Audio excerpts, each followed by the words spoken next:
Tung, sot e kom një temë tjetër. Jo si punëdhënës keni punëtor. Edhe mund të ndani punëtorët në tri kategori, në punëtorin e keq, në punëtorin e mirë apo mesatar dhe në punëtorin e shkëlqyer. Cili është punëtori më i rrezikshëm, i cili ju bën mas tepër me dëm? Është temë interesante. Sipas mendimit tim, nëse keni një punëtor të keq i cili nuk ka performancë mirë, vonohet, nuk është tepër profesional, nuk ka shkallësi, çfarë mund të bëni? Ju gjithmonë mund të ritrajnoni atë punëtor. Mund të trajnoni dhe të bëni punëtor të mirë. Pra e trajnoni sipas nevojave të organizatës tuaj. Punëtori më i rrezikshëm është ai punëtor i cili vjen fiks në kohë, del në kohë, performancën e ka sipas pritjeve.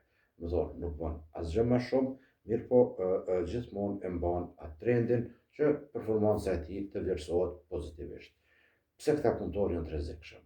Sepse me këta punëtorë ju nuk mund të bëni inovacion, nuk mund të bëni diçka të re, nuk do të keni rezultate ekstra, sepse këta e gjejnë zonën e komfortit dhe punojnë sipas pritjeve. Punëtori më i mirë, cili është punëtori i shkëlqyer. Çka bojnë ata punëtorë? Ata punëtorë ndërmarrin rrezik, ndërmarrin iniciativa, bin rezultate, mirë po edhe çka? Edhe kanë dështime. Pra, nuk mund të shikoni vetëm dështimet, por shikoni edhe rezultatet. Për më tepër më kontaktoni, mund t'ju jap këshilla, komentoni, bëni pyetje dhe do të vazhdoj edhe me tema tjera interesante.